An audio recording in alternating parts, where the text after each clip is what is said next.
take, all of that energy that y'all keep directing towards Luke Castellan with, like, Luke was right, he just went about trying to solve very real problems the wrong way, Luke was a victim, Luke was a child who got in over his head, all of that, you're not wrong, but you should be directing all of that energy towards Ethan Nakamura. Like, people seem to forget that Ethan was a pivotal character in one of the prophecies the same way that Luke was. You know, the hero's soul, cursed blade shall reap a single choice, blah, blah, blah, blah. Ethan is the traitor in The Dead, the Traitor, and the Lost One raise. But the thing that makes Ethan a traitor isn't that he's trying to raise Kronos, and later succeeds. It's that in the end, when it comes down to it, he saves Percy's life. Everything that Ethan does, he's a child of Nemesis. Everything that he does is about trying to even the scales. And, like, I think it's pretty well acknowledged across the fandom by now that Luke was fundamentally right about the injustices and the problems inherent to Camp Half-Blood and to the 12 central gods on Olympus. And Nemesis and Ethan, by extension, is absolutely symbolic of that. And frankly, we see more of that injustice reflected in Ethan than we ever do in Luke. Luke isn't unclaimed. He has a cabin of his own. He is the head counselor for that cabin. His problem is that he feels overlooked even within a system that already acknowledges and accepts him. Ethan wouldn't have been claimed because he's the child of two minor a god. He would have just been another Cabin 9 kid, with no real way to distinguish or prove himself. And we see that he attains that status and that upward track in Kronos' army. We see him go from just another foot soldier trying to prove himself in an arena to the equivalent of a first lieutenant or a first officer, actively commanding other child soldiers in Kronos' army. And, like, as much as Luke's trajectory is defined by betrayals over and over and over again, so is Ethan's, only Ethan's feel much more like choices made under fire than Luke's, like, slightly bratty, I feel overlooked in a system that already loves and accepts me kind of vibe. Now, to be clear, I have a lot of empathy for somebody like Luke as a character.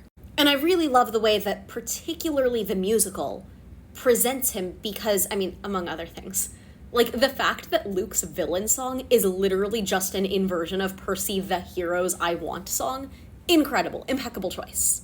Like, in so many ways, those two are just inversions of one another.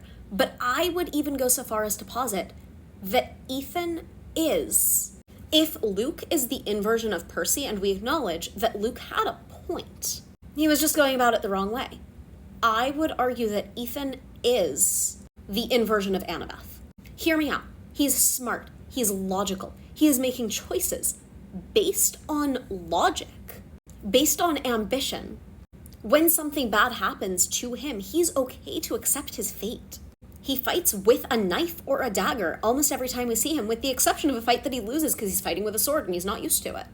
Remember, when Percy is almost stabbed with a poison knife, you know, it's the one that Annabeth jumps in front of, and it's in the equivalent of his Achilles heel, but it's actually his back, whatever.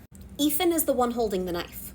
That fight ultimately is Ethan versus Annabeth, which runs directly parallel to the larger fight that is Percy as, you know, representative of the gods, fighting Luke, whose body is housing Kronos by that point. Could also argue that, like, Annabeth and Ethan both waver in their duties to the side that they have chosen, and could argue that they're each fighting for the friends that they've known since childhood. But anyway, I think that the thing that we all really forget a lot of the time, but seriously, I think that we all forget that the dream that we all talk about as Luke's dream, you know, more than 12 thrones on Olympus, and more than 12 cabins at Camp Half-Blood, that wasn't Luke's dream. That was Ethan Nakamura's dying wish. And it's a wish that he makes not just because he thinks it would be right. It's not just because he thinks it would be the just choice that his mother Nemesis would have wanted. It's a wish made out of empathy because he's asking for forgiveness on behalf of his mother and the minor gods who sided against Olympus, who sided with Kronos. By the time we get to Mark of Athena, Nemesis is telling Leo and Hazel that one of her children traded an eye to make a difference in the world.